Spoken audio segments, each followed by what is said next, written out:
My name is Dheeraj. I'm studying 8th class in Mathman School. Today we are reading editorial page and the topic is Wolf in Watchdog's Clothing. We'll start it.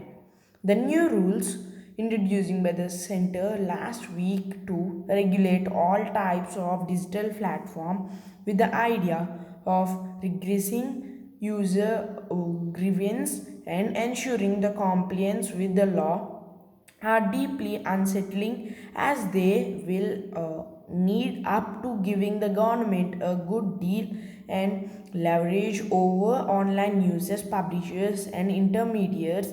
This holds the troubling implications for freedom of expression and right to information. These electronics and IT Minister Ravi Shankar Prasad, while launching the Information Technology Guidelines of Intermediates and Digital Media Ethics Code, and presented it as the soft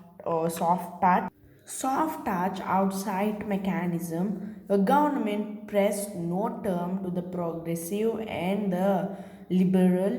It also claimed the rules seek to address people varied concerns while removing any misapprehension about curbing creativity and freedom of speech and expression.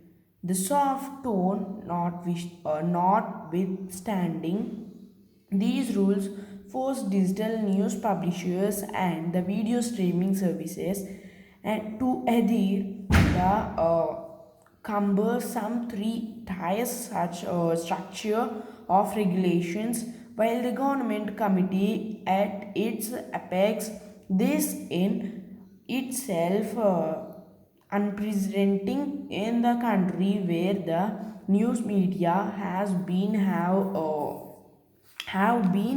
given a space along to self-regulate based on the mature and that any government presence could have a chilling effect of free speech and that the new rules contain only the digital news media.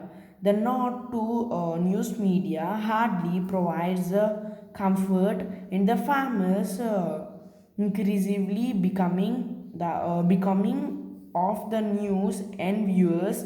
Further, it is of the significant concern that has been expanded to bring the digital news media under it the regulatory ambit and without legislative action with the digital laboratories and organizations such as Internet Freedom Foundation has flagged, and these three tiers regulatory mechanism will seek the redress complaint with the respect to the digital platform adherence to the code of ethics, which among other things includes the norms and journalistics conduct compiled and this press council of india and the program code of the cable television networks regulations act as also a negative list of the content and the small note be published essentially what will would encounter under the law of reasonable while there is not much that wrong with the what is problematic in this and will take the little bring of regulatory and according to the rules any person having a grievance by a publisher in a relation of the code and of ethics may furnish the mechanism establishment by the publisher. This is today's editorial page. Thank you.